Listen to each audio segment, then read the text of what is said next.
Cuán firme cimiento se ha dado a la fe de Dios en su eterna palabra de amor. Con el propósito de compartir con usted todo el consejo de Dios, le presentamos A través de la Biblia, un análisis de la Biblia, libro por libro, que nos ayudará al crecimiento de la vida espiritual.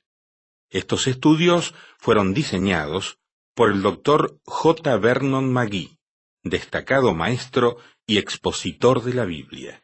Le invito a que nos acompañe en este fascinante recorrido de A través de la Biblia. Cuán firme cimiento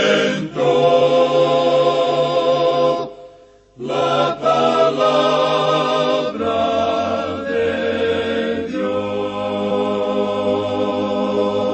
Damos gracias a Dios por la oportunidad que tenemos de tener este compañerismo a través de esta emisora o vía internet para estudiar juntos la santa palabra de Dios. Hoy nos detendremos para nuestro inicio del recorrido en el verso 31 del capítulo 5 de la carta de San Pablo a los Efesios. Abra su Biblia allí y ya el autobús bíblico está aprontándose para iniciar el recorrido que nos llevará hasta el verso 1 del capítulo 6.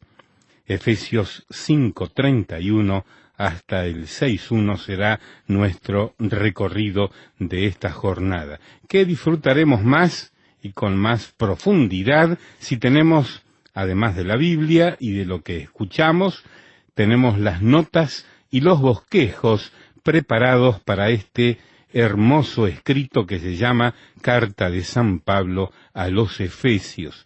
Solicite este librito de notas y bosquejos que se lo enviaremos a su domicilio. Escríbanos a la dirección que damos al finalizar el programa de hoy y además incluya alguna forma de testimonio de cómo le ha impactado en su vida este estudio. Escríbanos muy pronto.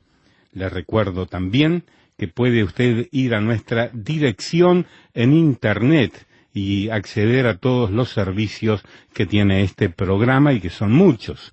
La dirección es escuchar.atravesdelabiblia.org. Otra vez, escuchar.atravesdelabiblia.org.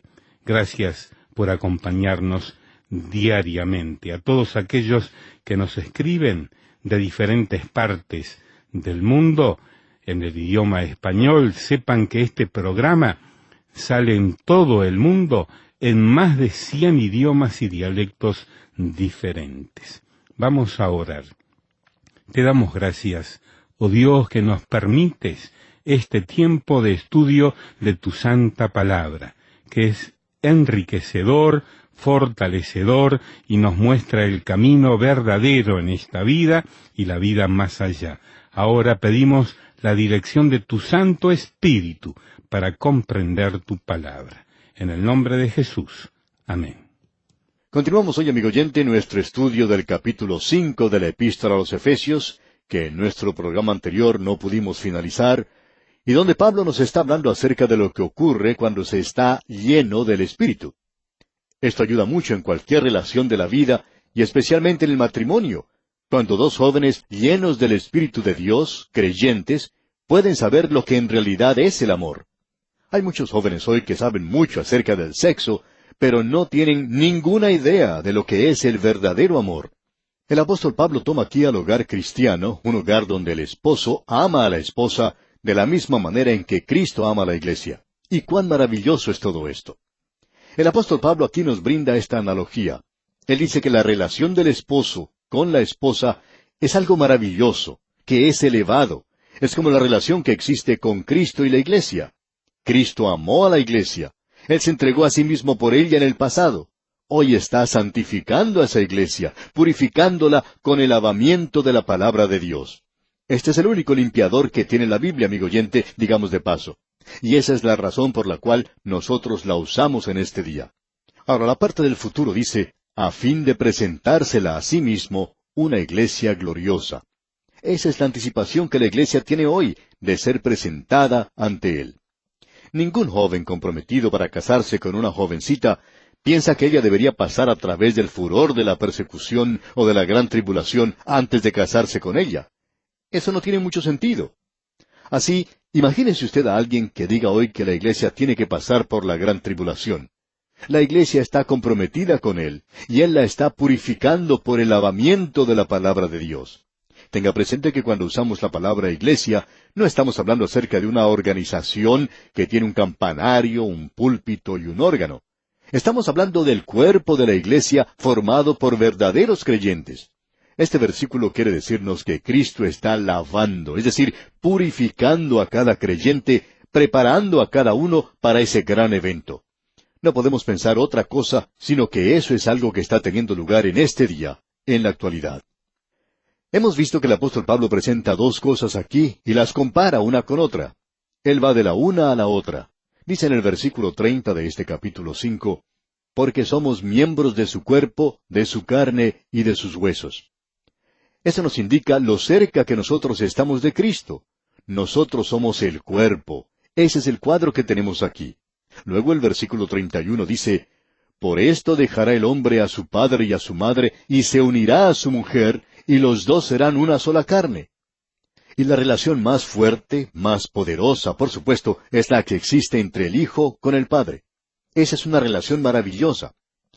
Hoy en día hay muchos padres que están molestos a causa de que sus hijos se vuelven contra ellos cuando alcanzan cierta edad.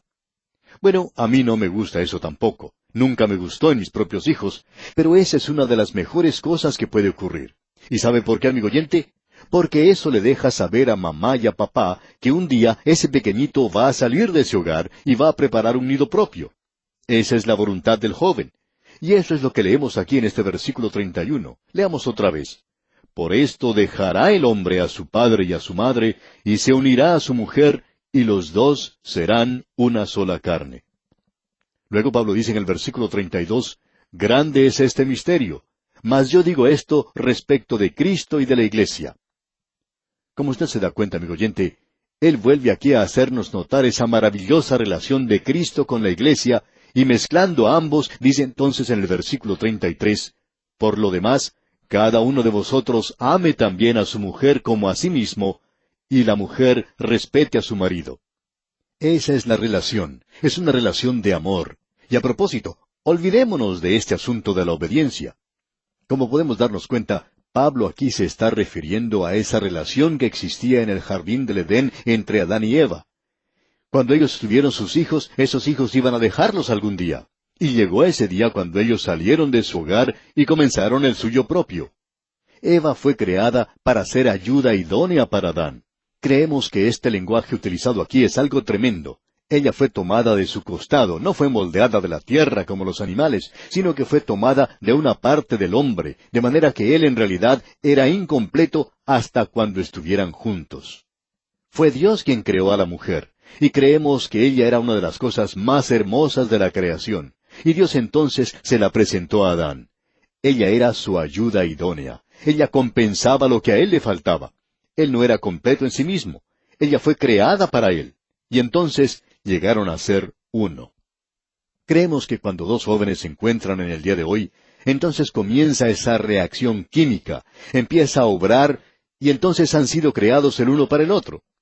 Notemos lo que se nos dice allá en el capítulo 2 del libro de Génesis, versículo 23. Dijo entonces Adán, esto es ahora hueso de mis huesos y carne de mi carne. Esta será llamada varona, porque del varón fue tomada.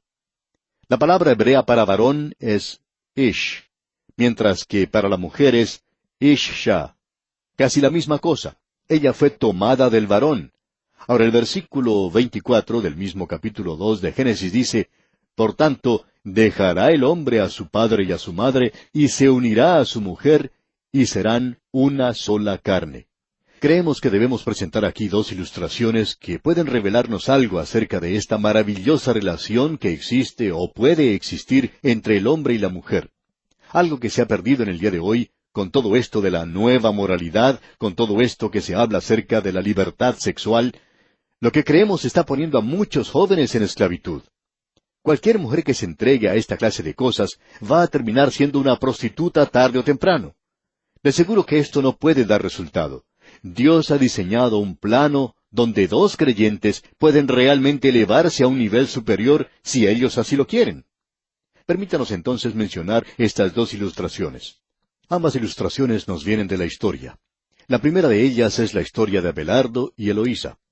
Cuando John Lord escribió su libro Grandes Mujeres, él utilizó a Eloísa como el ejemplo del amor, el amor en el matrimonio. La historia se refiere a un joven eclesiástico llamado Abelardo. Él era un maestro joven, brillante, y un predicador en lo que llegó a ser la Universidad de París. El canónigo tenía una sobrina llamada Eloísa, a quien él envió a recibir instrucción de Abelardo porque Abelardo era conocido en muchos lugares como un maestro muy destacado. Esta pequeña Eloísa era una persona muy destacada, y así era también este hombre. Y usted ya sabe esta historia. Se enamoraron locamente el uno del otro. Pero según las terribles prácticas de esos días, el casamiento de un sacerdote era visto como una desgracia duradera. Cuando John Lord escribió esta historia, él presentó una introducción a su libro que queremos compartir con usted. Vamos a leerla. Creemos que es algo de veras maravilloso para leer en este día. Es algo tan superior a la literatura contemporánea que tenemos que soportar en este día. Y esto es lo que dijo John Lord. Escuche usted. Cuando Adán y Eva fueron expulsados del paraíso, ellos pudieron encontrar una flor donde quiera que se dirigían, que florecía con una belleza perpetua. La flor representa una gran certidumbre sin la cual muy pocos podrían ser felices. Sutil, misteriosa, inexplicable. Una gran dádiva reconocida como tal por poetas y moralistas, paganos y cristianos, siendo identificada no sólo con la felicidad, sino con la existencia humana, y perteneciente al alma en sus aspiraciones más elevadas, aliada con lo temporal, con lo mortal, aun con lo débil y corrupto. Sin embargo, es inmortal en su naturaleza y en sus objetivos elevados. A la vez una pasión, un sentimiento y una inspiración. El tratar de describir a la mujer sin este elemento de nuestra naturaleza compleja, que constituye su fascinación peculiar, es como tratar de actuar en la tragedia de Hamlet sin el mismo Hamlet. Es algo absurdo, un cuadro sin una figura central, una novela sin una heroína, una religión sin un sacrificio. A mi tema no le faltan dificultades. La pasión o el sentimiento es degradante cuando se pervierte y exalta cuando es puro. No es el vicio lo que quiere presentar, sino la virtud. No la debilidad, sino la fortaleza. No algo pasajero, sino lo permanente. No lo mortal, sino lo inmortal. Todo aquello que lleva a ennoblecer al alma que aspira. Allí finaliza esta cita. ¿No le parece que es hermoso, amigo oyente? Bueno, permítanos hacer ahora una aplicación tal como el escritor la hizo a esta historia maravillosa de amor. Abelardo y Eloísa, el maestro y la estudiante, habiéndose enamorado el uno del otro, no les era permitido casarse por la iglesia. Por tanto, ellos se casaron en forma secreta por un amigo de Abelardo. Él continuó enseñando, pero el secreto se hizo público cuando un sirviente los delató. Y ella fue forzada a ingresar a un convento de monjas. Abelardo era probablemente el pensador más osado, producto de la Edad Media. Al comienzo del siglo XII, él comenzó a predicar y a enseñar que la palabra de Dios era la autoridad del hombre y no lo era la iglesia. Este hombre, un gran hombre, llegó a ser sarcástico y mordaz en su enseñanza a causa de lo que se le había negado a él. Cuando él se encontraba en su lecho de muerte, murió mucho tiempo antes que Eloísa, ya que tenía 20 años más que ella. Él pidió que se le permitiera que ella viniera a verlo. Pero la iglesia hizo una de las cosas más crueles que podía haber hecho. No permitió que ella fuera a verlo. Por tanto, él escribió una carta, y esta es una de las cosas más patéticas que podemos leer. Abelardo finaliza con esta oración. Escuche lo que dice. Cuando te plació a ti, oh Señor, y como te place a ti, tú nos uniste y tú nos separaste. lo que tú tan misericordiosamente comenzaste, misericordiosamente termina. Y después de separarnos en este mundo, únenos eternamente en el cielo. Creemos, amigo oyente, que en el cielo de Dios, ellos están unidos en el día de hoy. Debemos decir que eso era algo muy hermoso. ¿Quisiera escuchar usted ahora la historia acerca de Juan Wesley? No es algo que se cuenta en Inglaterra, sino que se cuenta en el estado de Georgia, en los Estados Unidos. Pero cuando Juan Wesley llegó a Georgia como un joven misionero, la corona ya había enviado allí a un hombre noble. Creemos que querían librarse de él en la corte porque él era un hombre insípido, sin ninguna personalidad ni masculinidad. Aun así, gracias a las terribles costumbres que tenían en aquellos días, la nobleza tenía el privilegio de casarse con las mejores señoritas. Y este hombre se casó con una joven que no solo era de mucha belleza y de fuerte personalidad, sino que era en realidad una creyente muy destacada. Entonces llegó a esa colonia este joven misionero. Y ya usted puede adivinar el resto de la historia. Ellos se enamoraron el uno del otro, y esa es la historia de amor de Juan Wesley. Él le rogó a ella que escapara con él y que fueran a vivir entre los indios. Y ella dijo, «No, Juan, Dios te ha llamado para que regreses a Inglaterra.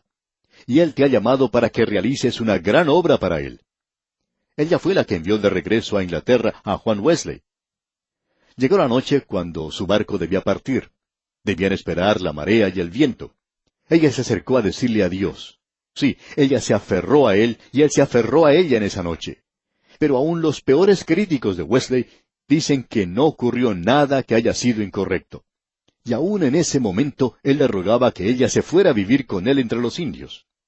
El biógrafo de Wesley dice que él descendió la planchada 2 veces, pero que ella le hizo regresar a Inglaterra, que regresara a casarse con la iglesia metodista. Él regresó a Inglaterra con un corazón quebrantado. Aún así, ella llegó a ser su inspiración. No creemos que la mujer con la cual se casó más adelante fue la que en realidad lo inspiró, sino que fue esta otra que había quedado en Georgia. Debemos decir que es Dios quien da eso también, creyentes que están llenos del Espíritu Santo. Queremos decir en este momento a los jóvenes que nos escuchan hoy, donde quiera que estén, quienes quieran que sean, como sea que estén, no aceptes nada que sea de segunda clase. No tomes nada que sea inferior a lo que Dios tiene que ofrecerte. Toma lo mejor, y Él puede hacer que las cosas sean maravillosas para ti. Ahora el versículo 33 de este capítulo 5 de Efesios dice, «Por lo demás, cada uno de vosotros ame también a su mujer como a sí mismo, y la mujer respete a su marido». Aquí tenemos la parte práctica de la epístola. Ah, cómo ha arruinado el pecado esta gloriosa relación, de la misma manera en que ha arruinado todo lo demás. Pero esa hermosa relación puede ser suya, amigo oyente, si usted quiere obtener lo mejor. Y llegamos ahora al último capítulo de esta epístola a los Efesios. Y aquí podemos ver que la iglesia es ahora un buen soldado de Jesucristo. Parecería extraño, ya que hemos visto que en el capítulo 5 la iglesia llegará a ser la esposa. Ahora la iglesia es un buen soldado de Jesucristo. Pero las palabras que expresan tiempo, por supuesto, son de suma importancia. Cierto hombre trataba de ser chistoso en cuanto a esta situación y dijo, «No estoy muy seguro, pero quizás así es como deben ser las cosas. Después que se casan es cuando comienzan las guerras. Por tanto, la iglesia debería ser un buen soldado de Jesucristo». Bueno, debemos decir que él se está haciendo el gracioso, porque lo más importante aquí es que en el futuro la iglesia será presentada a Cristo. Esa es la esperanza de la iglesia. Y en el día de hoy nosotros estamos en el período del compromiso y de la exhibición de la iglesia ante el mundo. Ahora, en el capítulo 6, llegamos a ver el otro lado de las cosas, cómo la iglesia es un buen soldado de Jesucristo. El servicio como soldado de parte de la iglesia es algo importante. Allá en la ciudad de Éfeso se encontraba el gran templo de Diana, una de las 7 maravillas del mundo antiguo, el más pagano, el más inmoral. Este era el tiempo de los creyentes en Éfeso para reconocer que tenían un enemigo. Y no solo los cristianos en Éfeso lo tenían, sino que nosotros hoy tenemos un enemigo. Nuestro enemigo no es la adoración al templo de la diosa Diana, pero tenemos algo que es mucho peor. podemos ver alrededor nuestro a muchos que están desfilando no solo en nombre de la religión, sino en nombre de la cristiandad, y ellos de cristianos no tienen absolutamente nada. Tenemos en los primeros 9 versículos de este capítulo 6 de la Epístola a los Efesios la relación del soldado. Luego, en los versículos 10 al 12, se describe al enemigo del soldado. Necesitamos conocer a nuestro enemigo. Luego, vemos en los versículos 13 al 18 la protección del soldado. Y luego, en los versículos 19 al 22, el ejemplo del soldado. Y como podemos ver, el apóstol Pablo fue un buen soldado de Jesucristo. Y luego tenemos realmente la bendición del soldado en los versículos 23 y 24. Vamos a pisar el umbral de este capítulo 6 de la Epístola a los Efesios, porque comienza con instrucciones a los hijos y a los padres, así como también a los siervos y a los amos, y quizá parezca algo extraño en cuanto a la vida del soldado. Pero eso es debido a un descuido al dar la prominencia al entrenamiento del soldado. Usted puede apreciar que el entrenamiento del soldado no comienza en el momento en que éste entra al ejército. La preparación de un soldado comienza cuando es un niño en el hogar. Y eso es importante. Cada hijo que no recibe en el hogar su primer entrenamiento es un minusválido o incapacitado. Y lamentablemente, uno de los grandes problemas de nuestros jóvenes en el día de hoy, y también de algunas personas mayores, es que ellos cuando eran niños no fueron entrenados apropiadamente en sus hogares. Y el entrenamiento apropiado quiere decir disciplina. Así es que Pablo comienza con los hijos. Leamos el primer versículo de este capítulo 6 de la Epístola a los Efesios. Hijos, obedeced en el Señor a vuestros padres, porque esto es justo. Una oficina de reclutamiento de la Marina norteamericana publicó la siguiente información. Algunos de los problemas que se enfrenta en el entrenamiento del personal naval pueden describirse de la siguiente manera. El 27% de todos los jóvenes que se inscriben en la Marina a la edad de 17 años deben ser rechazados debido a que tienen antecedentes criminales. Otro 20% debe ser rechazado a causa de problemas con la personalidad, psicológicos o de salud. El 7% de todos los reclutados no alcanzan al nivel necesario de entrenamiento. Se tiene que hacer frente a graves problemas en el entrenamiento de los jóvenes que ya tenían que haber estado preparados a estas simples cosas que deberían ser enseñadas en el hogar. A la edad de 17 años, el joven tendría que estar listo para poder comenzar en el programa de entrenamiento. La Marina encuentra que es muy fácil colocar un uniforme sobre el hombre, pero el problema es el de poner un hombre dentro de ese uniforme. Entendemos que esto es aún más grave en el día de hoy. Una encuesta reveló que un muy pequeño porcentaje de estudiantes graduados en colegios y universidades bíblicas cristianas pasa a formar parte de la obra misionera en el extranjero o se involucra en misiones dentro de su propio país. Y de aquellos que van como misioneros fuera de sus países de origen, un gran número retorna como dados de baja al término de su primer año. El entrenamiento es algo esencial si el soldado va a luchar apropiadamente y a lograr la victoria sobre el enemigo. Eso es muy importante de ver. Por tanto, hijos, obedeced en el Señor a vuestros padres, porque esto es justo. Allí es donde comienza el entrenamiento de la vida para el Hijo de Dios. No es en la iglesia, no es en la escuela dominical, es en el hogar, y eso es lo importante. Bien, amigo oyente, vamos a detenernos aquí por hoy porque nuestro tiempo ha tocado ya a su fin. Continuaremos, Dios mediante, en nuestro próximo estudio, la consideración de este capítulo 6 de la Epístola del apóstol Pablo a los Efesios. Le invitamos, pues, a sintonizarnos. Será hasta entonces que el Señor le bendiga a través de este estudio, es nuestra más ferviente oración. Lamentablemente el tiempo se nos ha terminado. ¿Qué le ha parecido el programa? Nos gustaría saber cómo le ayudó. En pocos segundos más le daré la dirección para que nos escriba. Usted puede escuchar, a través de la Biblia, de lunes a viernes, en esta emisora y en este mismo horario. Será un grato placer poder enviarle las notas y bosquejos de este programa. Estos libritos, sin costo para usted, le ayudarán a seguir paso por paso los estudios en cada libro de la Biblia. Su apoyo a este programa es muy importante para que podamos continuar día tras día con estos estudios bíblicos por radio. Pedimos su apoyo en oración y con sus ofrendas y donaciones para que podamos continuar en esta emisora. Si necesita más información o sencillamente para que nos cuente acerca de los beneficios que recibe de este programa, escriba a la siguiente dirección: A través de la Biblia, apartado 2805, Miami, Florida, 33265, 2805, Estados Unidos. Repito, programa A través de la Biblia, apartado 2805, Miami, Florida, 33265, 2805, Estados Unidos. Por correo electrónico, escriba a atv@transmundial.org.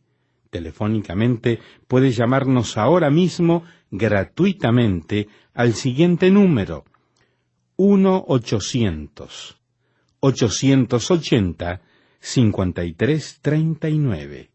1-800-880-5339.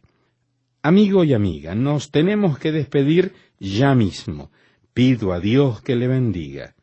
Este programa es producido bajo los auspicios de Radio Transmundial. Todo lo pagó Cristo, quien por mí libremente derramó su sangre carmesí.